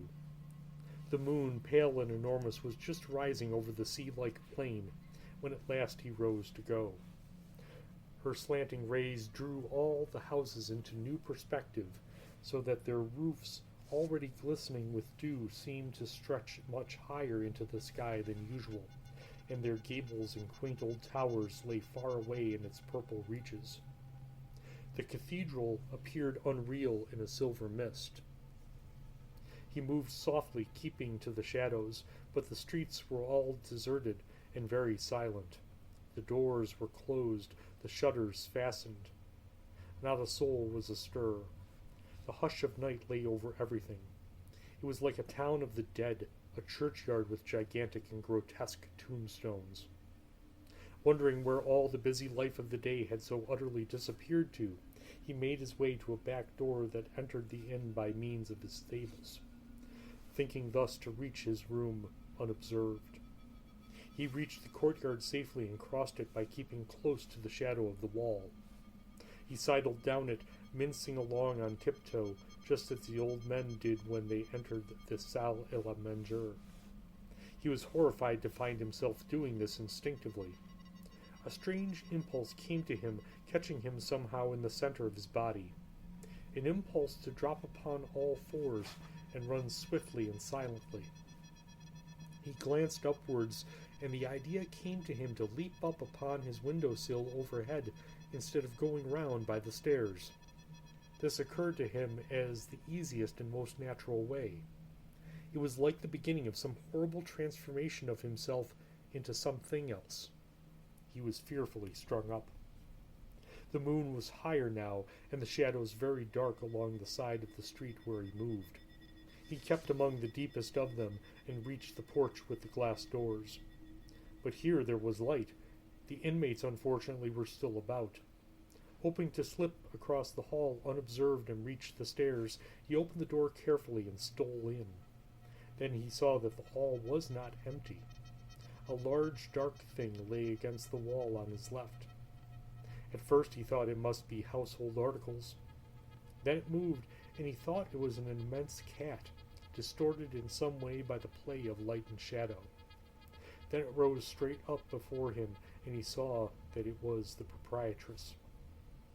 What she had been doing in this position he could only venture a dreadful guess, but the moment she stood up and faced him, he was aware of some terrible dignity clothing her about that instantly recalled the girl's strange saying that she was a queen. Huge and sinister she stood there under the little oil lamp, alone with him in the empty hall. Awe stirred in his heart, and the roots of some ancient fear. He felt that he must bow to her and make some kind of obeisance. The impulse was fierce and irresistible, as of long habit. He glanced quickly around him. There was no one there. Then he deliberately inclined his head towards her. He bowed. Enfin, monsieur, c'est donc décide. C'est bien alors, je suis content. Her words came to him sonorously as through an open space. Then the great figure came suddenly across the flagged hall at him and seized his trembling hands. Some overpowering force moved with her and caught him. On pourrait faire un petit tour ensemble, n'est-ce pas? Nous c'est along, c'est mon et les fol, c'est créer une paire d'avance pour cela. Il sait, viens donc ici, viens vite. And she whirled him around in the opening steps of some dance that seemed oddly and horribly familiar. They made no sound on the stones, this strangely assorted couple. It was all soft and stealthy, and presently, when the air seemed to thicken like smoke, and a red glare as of flame shot through it, he was aware that someone else had joined them, and that his hand the mother had released was now tightly held by the daughter.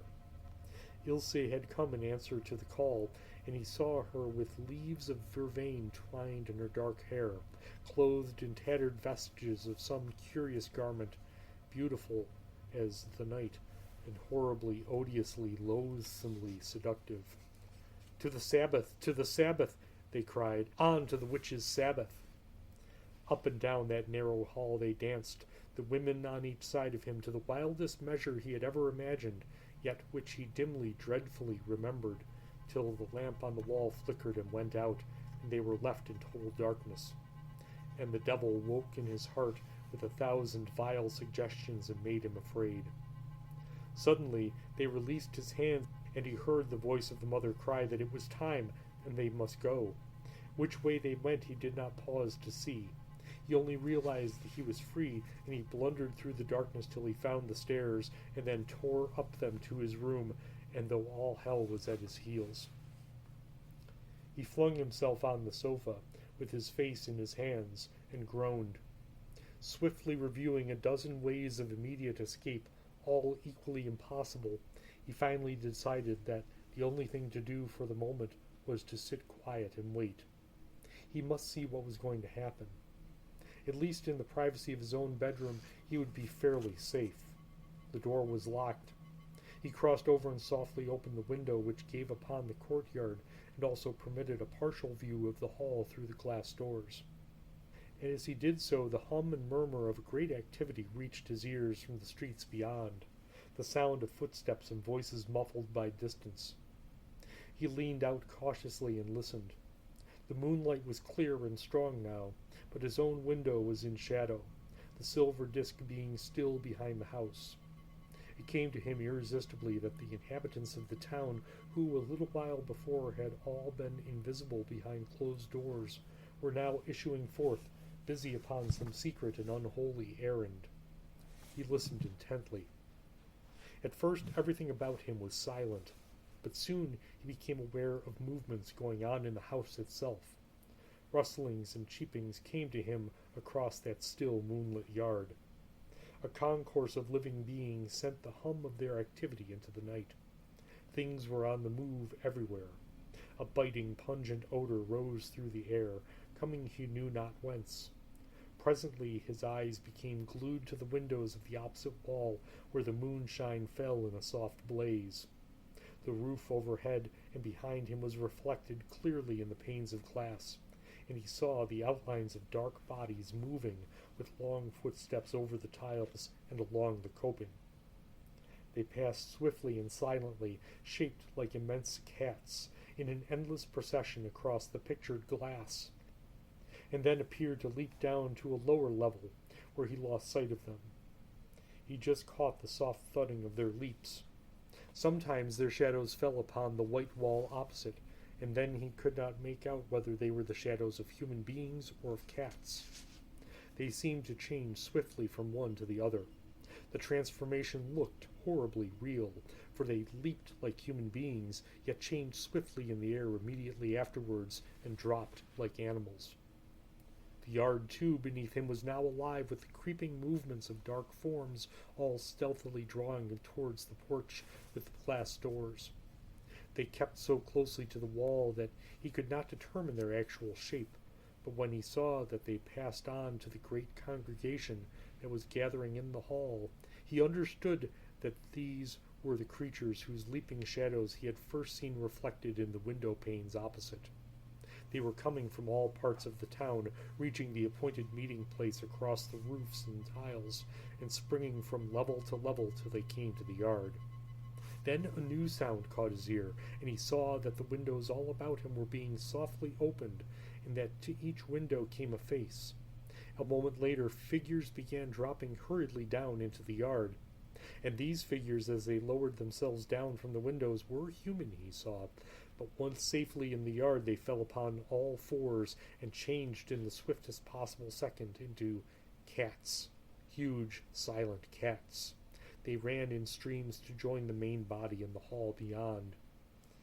So, after all, the rooms in the house had not been empty and unoccupied. Moreover, what he saw no longer filled him with amazement, for he remembered it all. It was familiar. It had all happened before, just so, hundreds of times, and he himself had taken part in it and known the wild madness of it all. The outline of the old building changed. The yard grew larger, and he seemed to be staring down upon it from a much greater height through smoky vapors. And as he looked, half remembering the old pains of long ago, fierce and sweet furiously assailed him, and the blood stirred horribly as he heard the call of the dance again in his heart and tasted the ancient magic of Ilse whirling by his side. Suddenly he started back. A great lithe cat had leaped softly up from the shadows below onto the sill close to his face, and was staring fixedly at him with the eyes of a human. "Come," it seemed to say, "come with us to the dance. Change as of old, transform yourself swiftly and come. Only too well he understood the creature's soundless call. It was gone again in a flash, with scarcely a sound of its padded feet on the stones, and then others dropped by the score down the side of the house, past his very eyes, all changing as they fell, and darting away rapidly, softly towards the gathering point. And again he felt the dreadful desire to do likewise, to murmur the old incantation, and then drop upon hands and knees and run swiftly for the great flying leap into the air. Oh, how the passion arose within him like a flood, twisting his very entrails, sending his heart's desire flaming forth into the night for the old, old dance of the sorcerers at the witches' sabbath. The whirl of the stars was about him. Once more he met the magic of the moon. The power of the wind rushing from precipice and forest, leaping from cliff to cliff across the valleys, tore him away. He heard the cries of the dancers and their wild laughter, and with this savage girl in his embrace, he danced furiously about the dim throne where sat the figure with the scepter of majesty. Then suddenly all became hushed and still, and the fever died down a little in his heart. The calm moonlight flooded a courtyard empty and deserted. They had started. The procession was off into the sky, and he was left behind, alone. Vezin tiptoed softly across the room and unlocked the door. The murmur from the streets, growing momentarily as he advanced, met his ears. He made his way with the utmost caution down the corridor. At the head of the stairs he paused and listened. Below him, the hall where they had gathered was dark and still, but through open doors and windows on the far side of the building came the sound of a great throng moving farther and farther into the distance. He made his way down the creaking wooden stairs, dreading yet longing to meet some straggler who should point the way, but finding none. Across the hall so lately thronged with living, moving things, and out through the opened front doors into the street. He could not believe that he was really left behind, really forgotten, that he had been purposely permitted to escape. It perplexed him. Nervously he peered about him, and up and down the street, then, seeing nothing, advanced slowly down the pavement. The whole town as he went showed itself empty and deserted, as though a great wind had blown everything alive out of it. The doors and windows of the houses stood open to the night. Nothing stirred. Moonlight and silence lay over all. The night lay about him like a cloak. The air, soft and cool, caressed his cheek like the touch of a great furry paw. He gained confidence and began to walk quickly, though still keeping to the shadowed side. Nowhere could he discover the faintest sign of the great unholy exodus he knew had just taken place. The moon sailed high over all in a sky cloudless and serene. Hardly realizing where he was going, he crossed the open marketplace and so came to the ramparts, whence he knew a pathway descended to the high road, and along which he could make good his escape to one of the other little towns that lay to the northward, and so to the railway. But first he paused and gazed over the scene at his feet, where the great plain lay like a silver map of some dream country. The still beauty of it entered his heart, increasing his sense of bewilderment and unreality. No air stirred. The leaves of the plane trees stood motionless. The near details were defined with the sharpness of day against dark shadows, and in the distance the fields and woods melted away into haze and shimmering mistiness. But the breath caught in his throat, and he stood stock still as though transfixed when his gaze passed from the horizon and fell upon the near prospect in the depth of the valley at his feet. The whole lower slopes of the hill that lay hid from the brightness of the moon were aglow, and through the glare he saw countless moving forms shifting thick and fast between the opening of the trees, while overhead, like leaves driven by the wind, he discerned flying shapes that hovered darkly one moment against the sky, and then settled down with cries and weird singing through the branches into the region that was aflame. Spellbound, he stood and stared for a time that he could not measure, and then, moved by one of the terrible impulses that seemed to control the whole adventure, he climbed swiftly upon the top of a broad coping and balanced a moment where the valley gaped at his feet.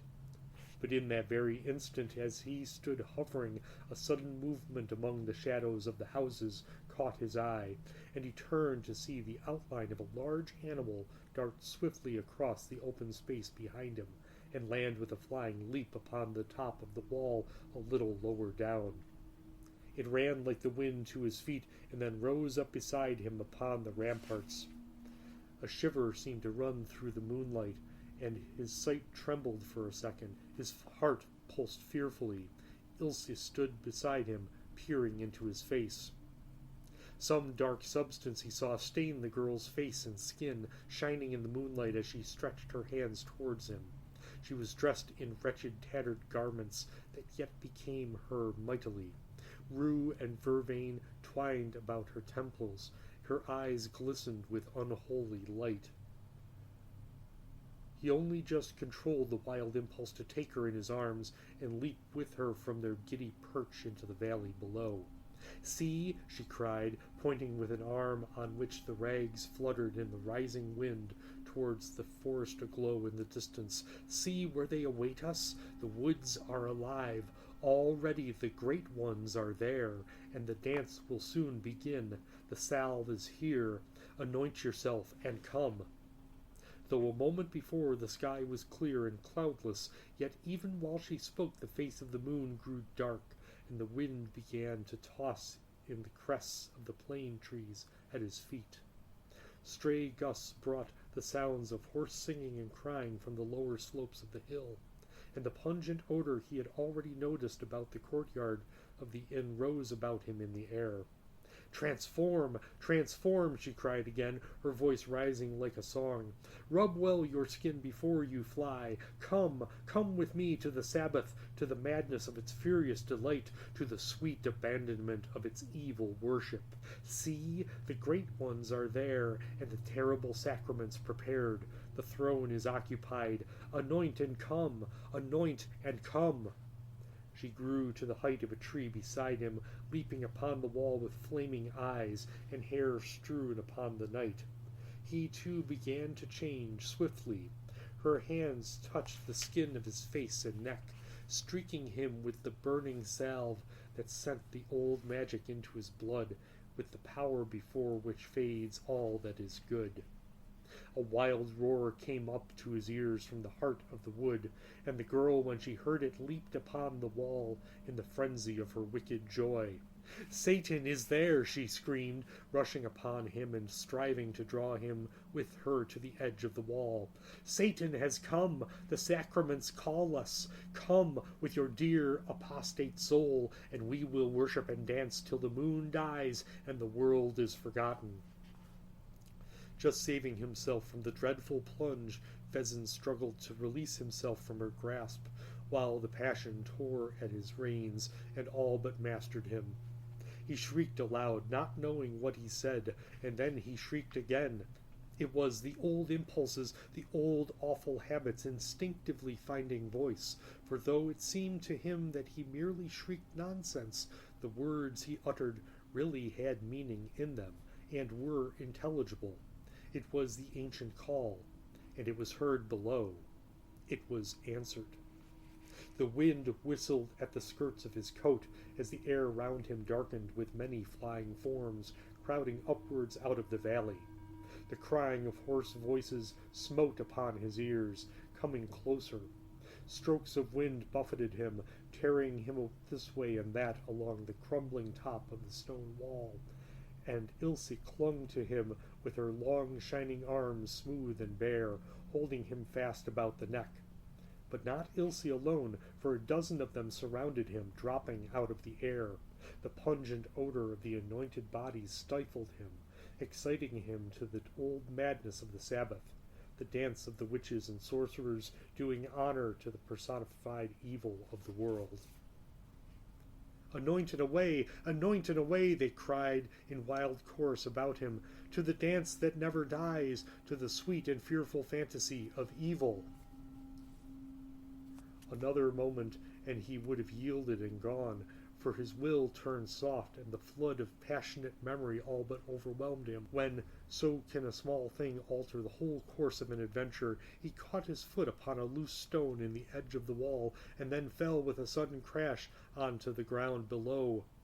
But he fell towards the houses, in the open space of dust and cobblestones, and fortunately not into the gaping depth of the valley on the farther side. And they too came in a tumbling heap about him, like flies upon a piece of food, but as they fell he was released for a moment from the power of their touch. And in that brief instant of freedom there flashed into his mind the sudden intuition that saved him. Before he could regain his feet, he saw them scrabbling awkwardly back upon the wall, as though, bat-like, they could only fly by dropping from a height, and had no hold upon him in the open. Then, seeing them perched there in a row like cats upon a roof, all dark and singularly shapeless, their eyes like lamps, the sudden memory came back to him of Ilse's terror at the sight of fire. Quick as a flash, he found his matches and lit the dead leaves that lay under the wall.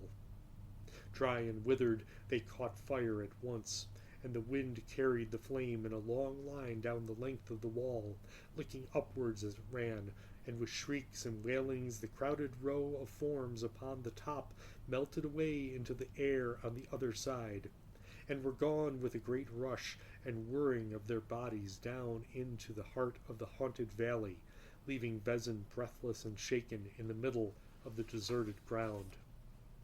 "Ilse!" he cried feebly, "Ilse!" For his heart ached to think that she was really gone to that great dance without him, and that he had lost the opportunity of its fearful joy. Yet at the same time his relief was so great, and he was so dazed and troubled in mind with the whole thing, that he hardly knew what he was saying, and only cried aloud in the fierce storm of his emotion. The fire under the wall ran its course, and the moonlight came out again, soft and clear from its temporary eclipse. With one last shuddering look at the ruined ramparts, and a feeling of horrid wonder for the haunted valley beyond, where the shapes still crowded and flew, he turned his face towards the town and slowly made his way in the direction of the hotel. And as he went, a great wailing of cries and a sound of howling followed him from the gleaming forest below, growing fainter and fainter with the bursts of wind as he disappeared between the houses.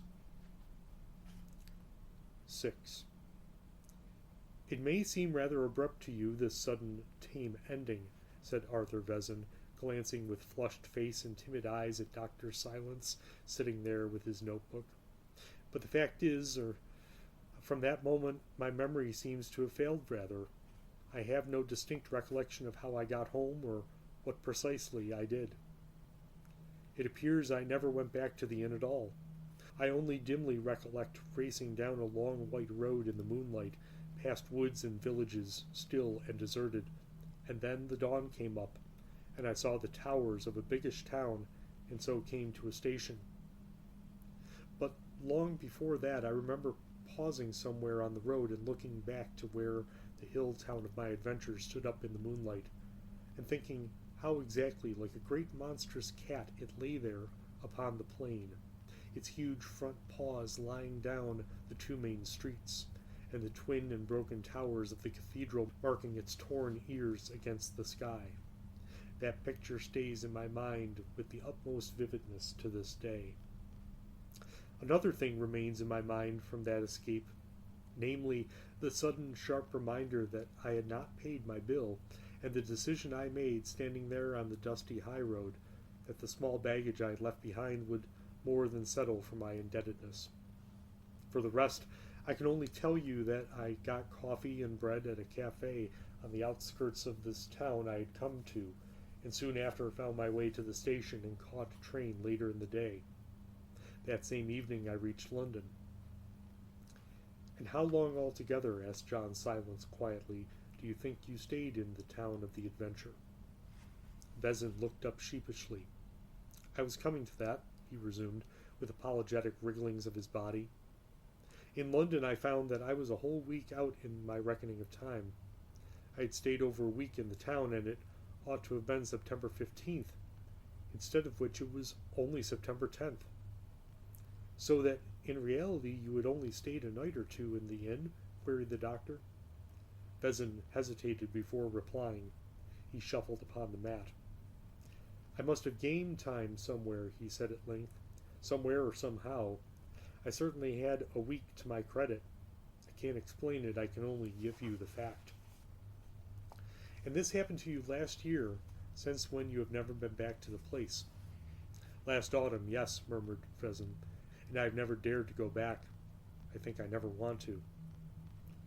And tell me, asked Dr. Silence at length, when he saw that the little man had evidently come to the end of his words and had nothing more to say, had you ever read up the subject of the old witchcraft practices during the Middle Ages, or been at all interested in the subject? Never, declared Vezin emphatically. I had never given a thought to such matters so far as I know. Or to the question of reincarnation, perhaps? Never, before my adventure, but I have since, he replied significantly. There was, however, something still on the man's mind that he wished to relieve himself of by confession, yet could with difficulty bring himself to mention, and it was only after sympathetic tactfulness of the doctor had provided numerous openings that he at length availed himself of one of them, and stammered that he would like to show him the marks he still had on his neck where, he said, the girl had touched him with her anointed hands. He took off his collar after infinite fumbling hesitation and lowered his shirt a little for the doctor to see, and there on the surface of the skin lay a faint reddish line across the shoulder and extending a little way down the back towards the spine. It certainly indicated exactly the position an arm might have taken in the act of embracing, and on the other side of the neck, slightly higher up, was a similar mark, though not quite so clearly defined. That was where she held me that night on the ramparts, he whispered, a strange light coming and going in his eyes. It was some weeks later when I again found occasion to consult John Silence concerning another extraordinary case that had come under my notice, and we fell to discussing Vezin's story. Since hearing it, the doctor had made investigations on his own account, and one of his secretaries had discovered that Vezin's ancestors had actually lived for generations in the very town where the adventure came to him. Two of them, both women, had been tried and convicted as witches, and had been burned alive at the stake.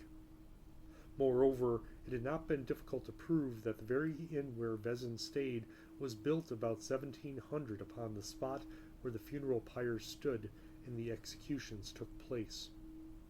The town was a sort of headquarters for all the sorcerers and witches of the entire region, and after conviction they were burnt there literally by scores.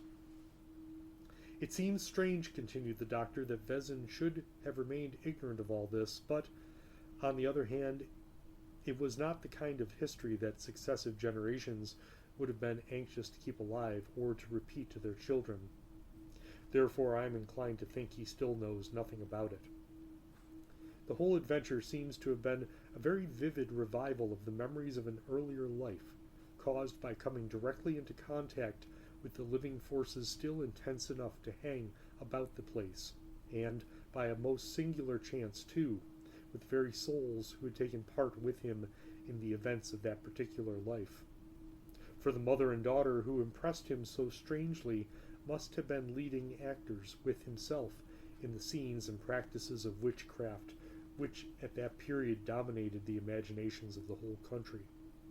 One has only to read the histories of the times to know that these witches claimed the power of transforming themselves into various animals, both for the purposes of disguise and also to convey themselves swiftly to the scenes of their imaginary orgies.